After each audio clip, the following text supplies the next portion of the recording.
Call to order today's meeting of the Board of Supervisors of the University of Louisiana System. Good morning and Happy New Year to everyone. Thank you for joining us today. And I want to welcome all members and President Gallo. Before we proceed, let me remind you that anyone who wishes to make a public comment on an agenda item must submit a completed public testimony card. Those cards are located on the table as you enter the auditorium. Carol, would you please call the roll? Mr. Drew Brown, Mr. Barry Busada, Mr. Steve Davison, Mr. Lee Jackson, Dr. Joe Leatherman, Mr. Keith Myers, Dr. John Noble, Mr. Al Perkins, Here. Mr. Dana Pearson, Ms. Elizabeth Pierre, Mr. Mark Romero, Here. Ms. Christine Russell, Mr. Robert Salim, Mr. Joe Salter, Mr. Brad Stevens, Here. Ms. Julie Stokes. We have a quorum. Thank you, Carol. At this time, I would ask that we all observe a moment of silence in memory and honor of Mr. D. Wayne Parker, who's one of our previous board chairs who passed away this week.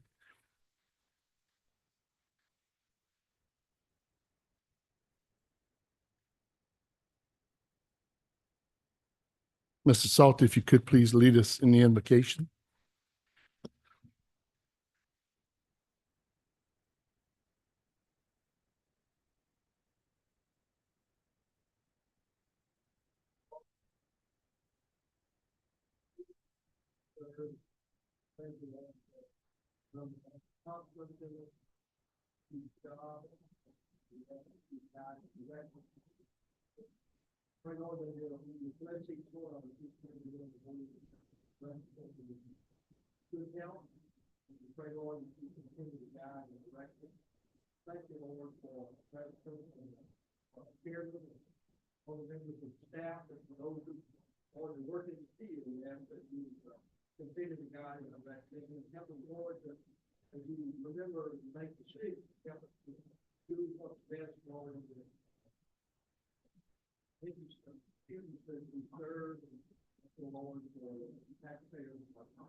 Amen. Before we're seated, if Captain Jackson could please lead us in the pledge.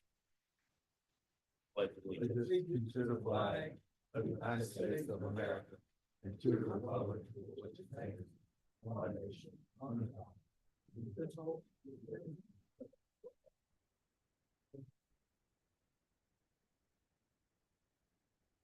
The next item of business includes the administration of oaths of office, which will be include our new officers, reappointed board members, as well as board members. At the December meeting, Mr. Brad Stevens was elected to serve as vice chair, and Ms. Christine Russell was selected to serve as parliamentarian for the year. Additionally, I'm grateful to have been reappointed along with the reappointments of Dr. Joe Leatherman, Dr. John Noble, Ms. Russell, and Mr. Salter. We're also very honored to have two newly appointed members who I think will serve honorably in their capacity, including Mr. Lee Jackson and Mr. Keith Myers. We're thankful to the Governor Landry for making all of these appointments. I've asked our esteemed system president, Rick Gallo, to administer the oaths this morning. With our vice chair and the newly appointed members, all reappointed members, please step in front of the administration of oaths.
Thank you, President Gallo. And at this time, I'd like to maybe kind of starting on my far right, offer anyone who is newly appointed, reappointed, officer position to say a few words.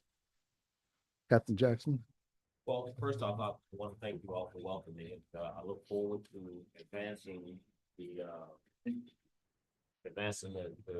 what we intend to do as a board when it comes to the younger generation.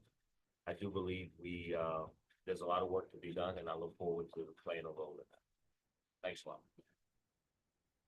Mars. Likewise, want to express my appreciation for the governor for the appointment and opportunity to serve. I'm so passionate about this state, so excited about our future, and look forward to finding a way to contribute and help the University of Louisiana system move forward. Thank you. Christine, y'all good? Liz, Joe. Seemed like our term serving members are a little shy this morning. I do want to again express gratitude for the opportunity to serve with such an esteemed group of individuals. I know that together we can do some really good things to move higher education to the next level. I'm confident that our new members are going to hit the ground running, make significant contributions, and hopefully help expand our reach as we try to provide our universities and the students of each a successful opportunity to optimize their experience and hopefully their careers as they go forward, completing their education with us. At this time, if we could have we disseminated minutes. Carol had emailed it to everyone. The December 5th meeting, if we could have a motion and a second to approve the minutes. So moved. Moved by Mr. Perkins, Second that. second by Mr. Stevens. Any questions? All in favor? Aye. Opposed? Motion carries. Next item is a request from the University of New Orleans, and I'd like to invite Dr. Kathy Johnson, President of UNO, and Dr. Edwin Litoff to provide an overview for this item.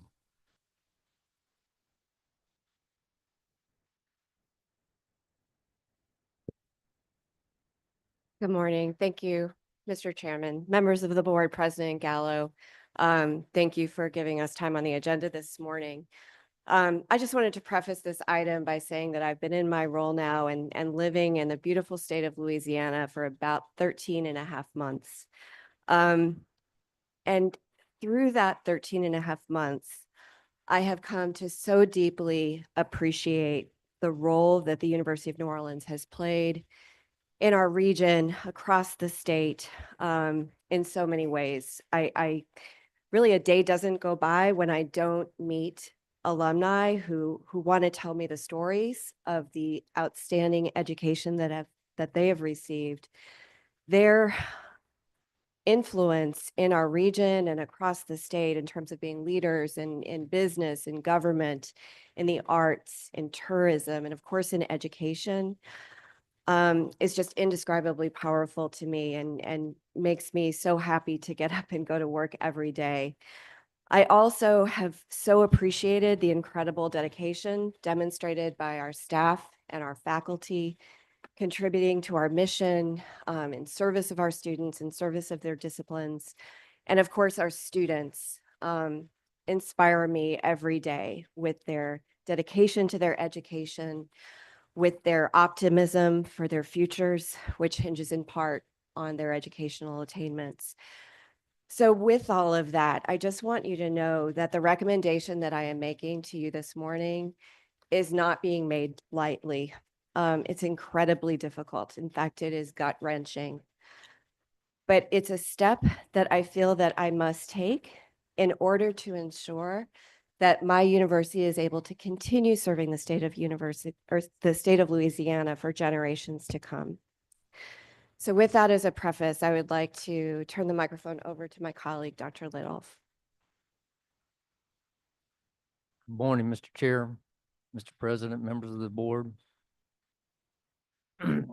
I started at UNO November 1st. And when you look at where we were November 1st, at the beginning of the fiscal year, UNO had determined that they needed to cut $15 million out of their budget. They have $101 million in authority, but yet they're probably only going to collect less than $87 million. And so UNO had cut $5 million out of the budget before I got there November 1st. And so I said, how much revenue are we going to collect in student fees and state appropriations? Roughly $87 million if enrollment comes in. So I said, we have to immediately cut from 97 million to $87 million. So in December 5th, we came to the board and we asked for a restructuring plan to restructure academic affairs to reduce some of the administrative costs that we have in academic affairs. That plan presented was to save $2 million. Because of some of the nuances in that plan, it's not going to realize that savings. So we immediately implemented a budget freeze. We implemented a hiring freeze. So we'll save a little bit of money on that. But after looking at that and looking at what we had asked departments to cut out of the 10 million, there's no way we're going to make it to the end of the year without doing furloughs and additional things in order to make it to the end of the year. So we're asking for approval to do furloughs. And what we've got set up is that we would furlough unclassified and classified employees, starting with anybody making over $30,000 a year. We're on a bi-weekly payroll, getting paid every 2 weeks. And so those individuals making between $30,000 and $40,000 would be furloughed a half a day in that 2-week period. Employees making $40,000 would furlough 0.75 days in that 2-week period. And it scales up until we get to employees that are making over $100,000 a year would furlough at least 3 days for the 2-week pay period. Now, this is based upon where we are today. And so we're asking for flexibility because based upon enrollment. And the one thing that I've learned, it's not just enrollment, but it's students paying their fees. And we have a huge accounts receivable at UNO. They have not been required to pay their fees in the past. I'm constantly finding students that we implemented a hold. So if a student owes $1,000, they can't schedule classes for next semester. We've got students showing up every day saying, I can't get my classes. I owe $5,100. I didn't pay anything last semester. I lived in housing. I ate all my meals. I got my books. I never paid anything. And so we're working with those students to put them on a payment plan, make the payments. I had one mom, she put $5,000 on a credit card just so that she could get her daughter enrolled next semester. So it's a culture, and it's setting up discipline and criteria to make sure that those things happen. I was in the library yesterday talking to a bunch of the Greek organization leaders, and I said, everybody's paid? And a couple of them said, yeah, no. And then one young sorority later, she goes, yeah, I'm getting hard used to y'all making us pay. And I said, you gotta pay. We're not gonna make it. Right? So I think we're doing things to change, but it's not enough and it's not fast enough. And so we've got a $10 million gap. This initial furlough plan will cover 1.7 million. The restructuring will cover a little bit, the freeze, the hiring freeze, the spending freeze. But we still got a big gap to go after this.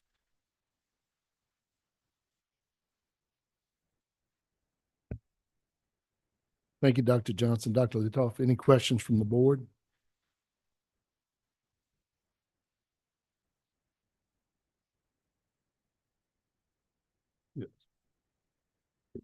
Sorry, thank you. Thank you for that. I may have missed it. How much of the 10 will be eaten up by the proposed furloughs? The proposal that we have planned at this point is about 1.7 million. Mhm. Now, what I have told everybody is that we're just wrapping up the first week of the semester. Mhm. Students are still registering, and we'll know in a couple of weeks, once we distribute financial aid, really where we are financially. And then at that point, what I've said is we will furlough whatever we need to make it to the end of the year. And if some people are taking off the whole month of June, Wow. plan your Disney vacation, go on your cruise, because that's where we may end up being. But the goal is to get to whatever is needed by way of the furlough. And we're gonna have some additional measures. This is not gonna be enough. Well, any sense of what those other things may be? We've talked about layoffs. I think part of the challenge we have is we've already started the spring semester. So there's not much we can do from a faculty standpoint. We've talked about some retirement incentive programs for the end of the fiscal year, which will help next year, but not necessarily this year. Thank you. Mr. Chairman, I have just one question. You used the word, it was a culture of not paying. So I take it that culture is a certain timeline that this has been going on for a while. I mean, how have you guesstimated or estimated what kind of time period we're looking at of this being an issue of people not paying fees? Well, I think it goes back years. When President Johnson and I were talking initially about coming, I honestly said, I don't know if you really want me here. And then I said, did you purge in the fall semester? Because I was almost certain I knew the answer. And she said, I'm sure we did. And she texted me back, I'm sorry, we haven't purged, and we haven't purged in years. So I think the challenge in the past, it was so focused on the numbers, right? Enrollment, the board's looking at where we're at. We've lost enrollment almost every year for 20 years. And I think there was if you drop students for non-payment, you're going to lose them, you know? And in my experiences, you're usually close to 300 to 500 students that are paying around that deadline. But in all honesty, I don't think we really had a deadline where students had to pay. And so when I came in, I said, I want to purge the students. Right? We've got to draw the line. And if you don't pay, you can't eat in the cafeteria. You can't get your books. You can't stay in school and get grades at the end of the year.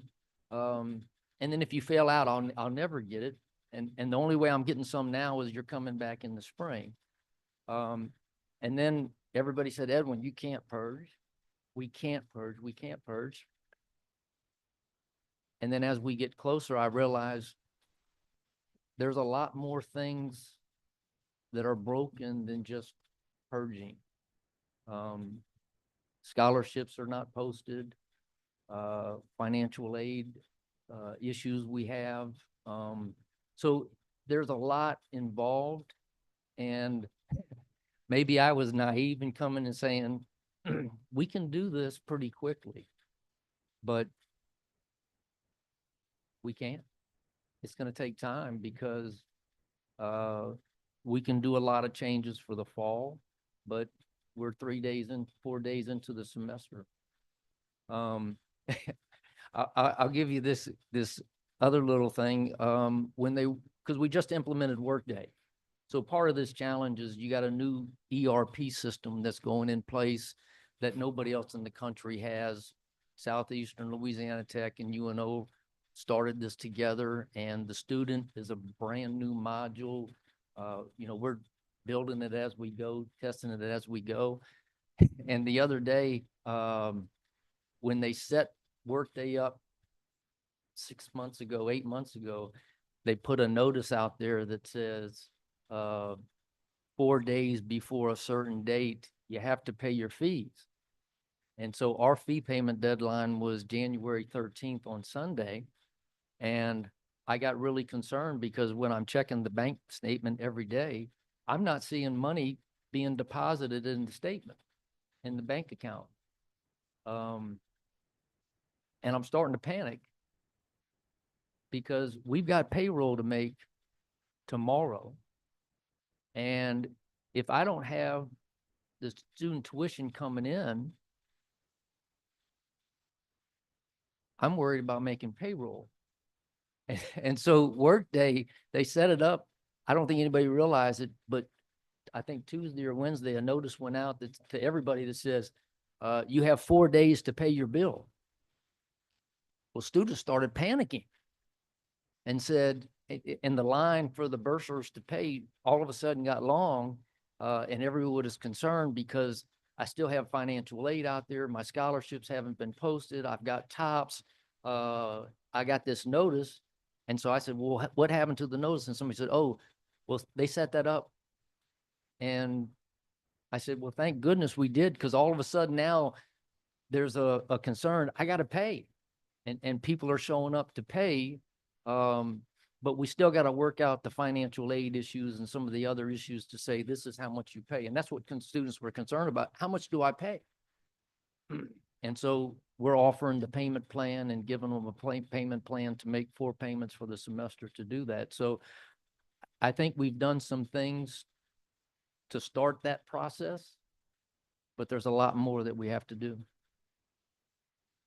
We've had many, many discussions centered around, Mr. Perkins, if you don't mind me collaborating with your question, what I believe were campus level systemic issues and absolute failure. And obviously, Mr. Litoff, Dr. Johnson, we certainly acknowledge and appreciate your efforts to correct those things. I do believe they became cultural at a certain point. But we have other drastic measures that I think we'll follow according to what you're telling us.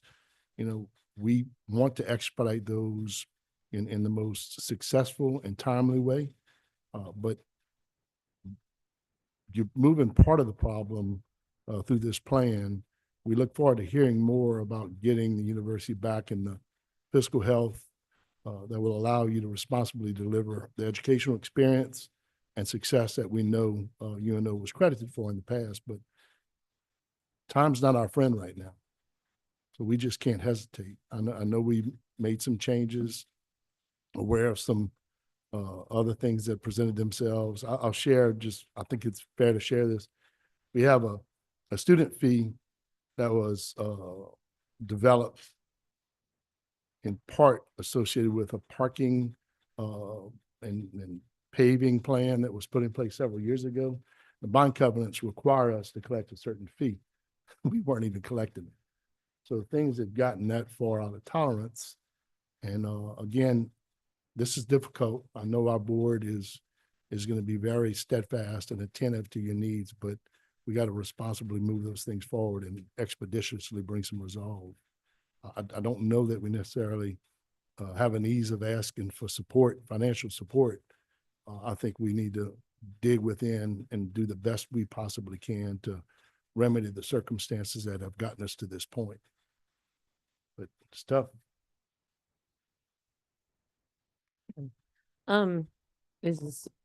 Yeah, you know, when we talk about, and you may have already answered this, I got stuck in some traffic and got filed up, but all of these past due tuition amounts, what's the total of all of that I'm roughly? I'm trying to get a picture of that and wrap my hands, because some of it is from students that are currently enrolled, and then some of it are for students that haven't been here. In fact, we're going to have our audit exit this year, and that's going to be one of the issues we're going to have is the accounts receivables and sending them to the Attorney General's office. So we will go back to going through the process and make sure that the procedures that we have in place to send it to the Attorney General will take place and go. And so we'll be sending those notices out to the students after we get through the 14th class day for the semester. So not really an answer there, though. I mean, are we talking about $10,000? Are we talking about $2 million? Are we talking about $10 million? Ballparkish. I won't hold you accountable for it. Just any kind of. Millions and millions. Okay. So then we're talking about in this year having to write that off. Well, you really can't write off the state debt.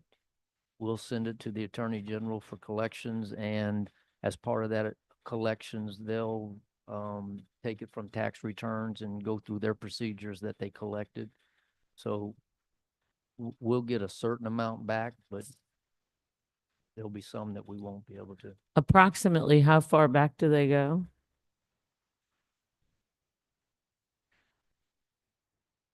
I'm really not sure. I know at one point in time, they were following the procedures and sending it to the Attorney General. So they've got a lot at the Attorney General, but I think in the past year, they have not. So we think that perhaps the proper chain of, responsibility may have occurred prior to this year when there was just some lack of clarity on what needed to happen. I think it kind of goes back to implementing the new ERP system, concerned that the balances that were there were not 100% accurate, or that the students weren't timely notified. And so I think they were buying time to try to collect that. And then I think it just kind of snowballed and got a little worse and worse as we went. Okay, so that's a big chunk of our problem. So we've got this lack of collection of receivables. How big of a deal is this mandatory fee that needed to be collected for this building project for the parking lot, was it? Yeah, it's a bond, and what happened is you have the parking fee that for the decals. And so the decals and the parking fines go to pay about $1 million a year for the bond payment on road improvements that we did 25 years ago. And so I said, when I got there November 1st, they said, Edwin, we got a bond payment that's coming up due, and we haven't issued parking decals. Haven't issued parking decals for what period? Fall semester. So 5 months ago? August, yeah, August. Here's what's worse though, is when you haven't issued parking decals, you can't issue tickets. So we collected zero, other than maybe a few handicap tickets, but we had no ticket revenue on tickets and we had no collections on decals. And so when I said, all right, start issuing warnings and tickets, I'm not as worried about ticketing students, but I want them to pay the decal. Yeah. And I said, it's also a safety issue because you need to know on campus who's a UNO student, who's a UNO faculty member, so that Yeah. we can control access and we know. So it's not just a revenue, but it's a safety concern. And so the second week of November, we started issuing warnings and issuing decals to students, and they protested. And they said, you're hitting us at finals and making us buy a parking decal. And they had a very nice protest and it was well attended. And I said, I don't have a choice, right? If we're going to make the bond payment in the spring, I've got to have everybody paying their decal. The decal is $130.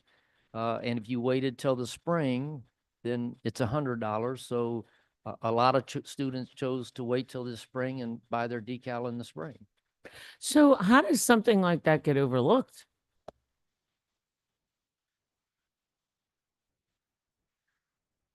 As I understand it, the police chief or someone within the police office typically is responsible for ordering the decals. Then the payment of the decal fee also needed to get coded into the new ERP system, the Workday system. And we had a change in the chief of police and the coding had not been completed at the start of the semester. Okay.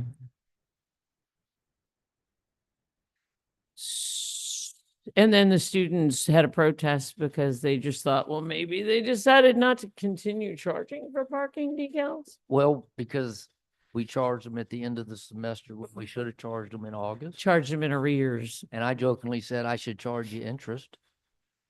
Oh, you charged them interest? No, I jokingly said, look, I should charge you interest because you didn't pay for that whole semester. So you, So anything else like that, I mean, we've got these receivables that haven't been written off. We've got the parking decals that didn't go out. Are there any other things like this that we need to be aware of? there's more.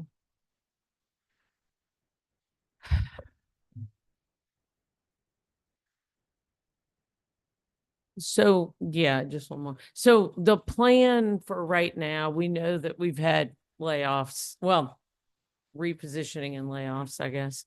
And now furloughs. Approximately how much of the losses and problems are we going to be able to offset with the furloughs? 1.7 million, And how much are the problems? 10 million. What's the plan?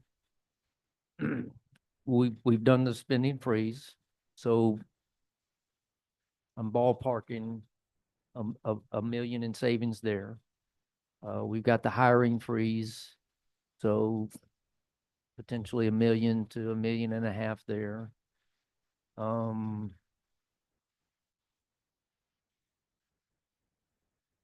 Then you've got the potential of layoffs that we'll need More. to do. And what we haven't talked about, which I really would rather not, is how much I owe. To the state and No, other? everybody. How much is out there that is a current liability because of I mean, what's the current liability?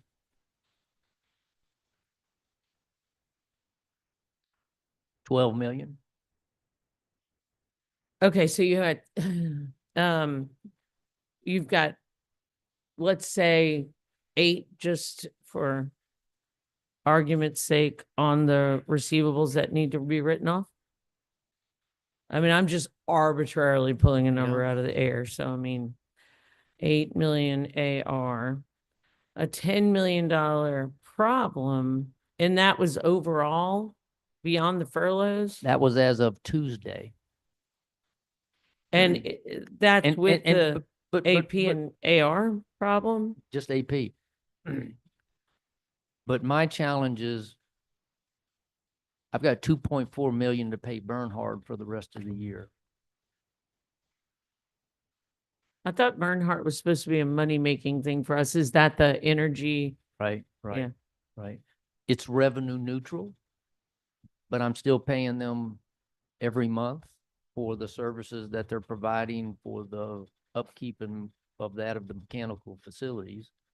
So that's another 2.4 million. We've got a custodial contract and grounds contract that currently we're paying $300,000 a month on. We just renegotiated that to $190,000. So I cut $100,000 a month. We're going through every single thing that we can pause, hold off, cancel to get us through June 30th. Supervisor Stokes, if you don't mind, I would certainly like to give credibility to vetting this issue and getting more in detail, and want to do that through an allocation of a working group that's going Yeah. to work closely with the administration at the campus level. Yeah. President Gallo, I'm going to ask Dr. Henderson to be involved, since this issue has evolved over two presidents' terms, and certainly work to be solution oriented. I don't see Dr. Henderson here. He was here earlier, but would like to give it a deep dive, due diligence effort to assure that we can come back and Yeah. take appropriate steps and actions to enable the successful outcomes. But at this time, if there's no other questions, Yeah. uh, I mean, I understand to belabor the details in a public meeting, but I'm I would good like with to talk to you transparency. guys later. That's not what this is alone. about. Mr. It's Chair, just respecting the other purpose of board. today is just to approve the furlough plan, which is one Absolutely. of multiple steps it sounds like UNO is undertaking. Yeah. And if it's okay, the chair, I'll make the motion to approve that furlough plan as presented. I have a motion by Supervisor Stevens, I'll second second. by Supervisor Leatherman. Any other questions? Any public comments? All in favor? Aye. Opposed? Motion carries. Thank you all.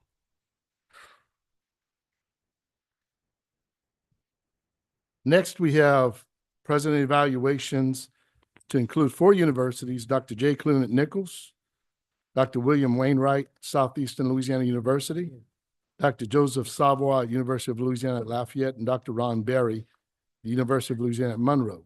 Each of these evaluations will be conducted in executive session, and they will run consecutively. After the final evaluation, we will reconvene in open session and cover the final agenda items. The Board of Supervisors for the University of Louisiana may meet in executive session to discuss personnel matters under the provisions of Louisiana Revised Statute 4217. While in executive session, the board may not make any motions or take any votes. At this time, if I could have a motion and second to go in executive session. Moved by Mr. Posada, second by Mr. Salter. Carol, if you could please call the roll. Mr. Busada, Mr. Davison, Mr. Jackson, Dr. Leatherman, Mr. Myers, Ms. Perkins, Yes. Mr. Peterson, Ms. Pierre, Mr. Romero, Yes. Ms. Russell, Mr. Salim, Mr. Salter, Mr. Stevens, Yes. Ms. Stokes. Mr. Salter was a yes. Okay.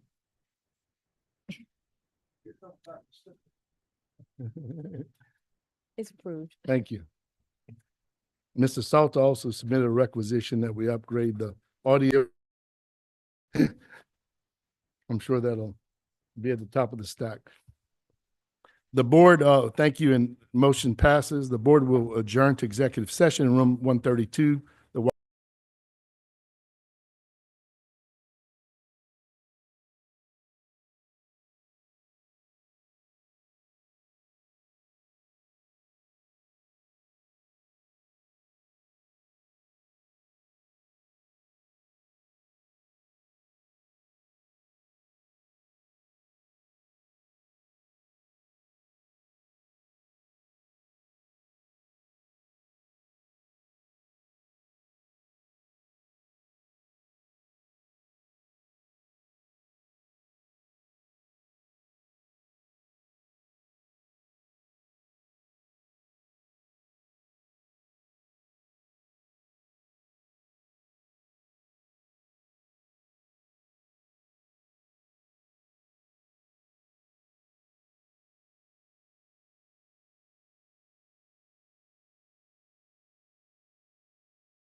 The Board of Supervisors for the University of Louisiana System met in executive session to discuss personnel matters. While in executive session, no motions were made nor votes taken. Is there a motion to reconvene in open session? Moved by Ms. Pierre, second by Supervisor Saline. Carol, want a roll call? Do we need a roll call? Okay, all in favor? We are now back in open session. Do we have any motions?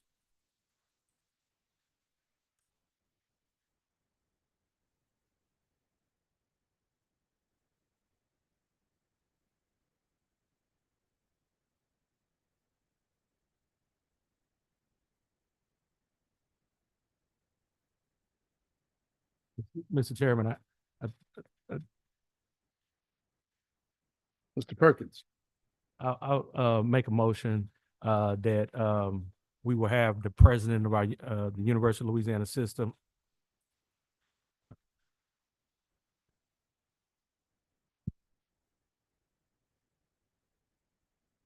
any motions from our executive session? Mr. Chairman, I move that we accept President Gallo's recommendations of the presidential evaluations for Dr. Clune, Dr. Wainwright, Dr. Savoy, and Dr. Berry, and authorize you and President Gallo to issue the necessary adjustments to their appointments consistent with the evaluations. Second. Second by Supervisor Saline. Any questions, discussion, comments from the public? All in favor? Aye. Opposed? Motion carries. This time, President Gallo has a report. Thank you, Mr. Chairman. Mr. Chairman and members, we have the personnel matters that have been submitted for approval. I'd ask for a motion and a second to approve the recommended personnel matters. Moved by Supervisor Salter. Second by Davis. Any questions, discussions, comments from the public? All in favor? Motion carries. Thank you, Mr. Chairman and members. Just a few things to cover real quick. First of all, I want to congratulate all the new members and certainly want to thank all of you for serving in this very important role for the University of Louisiana System. On yesterday, we had a retreat covering our strategic plan for our system. It went really well with the participation of our presidents and board members who were able to attend. And we certainly look forward to moving our strategic planning process forward. We are still looking at a likely April, May timeframe to conclude that process. On next week, weather permitting, many of us will head up to Washington, D.C. for Washington Mardi Gras. Of note will be meetings that we will hold with congressional leadership and with the Coast Guard and others regarding our Maritime Academy. And we're really excited about going up and doing that work. I would remind you of our for our future conference that will be coming up this spring here in Baton Rouge. It is March the 27th, 28th. And Mr. Stephen Moray, CEO of Strata Education Foundation, of course, former Secretary of the Department of Economic Development here in Louisiana, has graciously agreed to be our keynote speaker. And we're really excited and looking forward to for our future conference. As a reminder, shortly after we conclude today's meeting, we will have lunch upstairs on the 7th floor and conduct a board orientation for our new members. We would also invite returning board members to participate as well. In the coming months, we're planning additional board development opportunities that will be held in conjunction with our board meetings. Once the board development schedule has been finalized, we will share it with you. Let's see, we've done that. And Mr. Chairman, I believe that concludes my report. Thank you, Mr. President. A copy of committee assignments for this year is included in your folders. Thank you for your continued willingness to serve on these committees. I'm certainly gonna make contact and have further discussion about your thoughts and views on those committees. And really appreciate you all considering and accepting those leadership roles. Our next board meeting is scheduled for Thursday, February 27th here in Baton Rouge. Is there any other business to come before the board at this time? Hearing none, may I have a motion to adjourn? Moved by Supervisor Salter, second by Supervisor Myers. All in favor?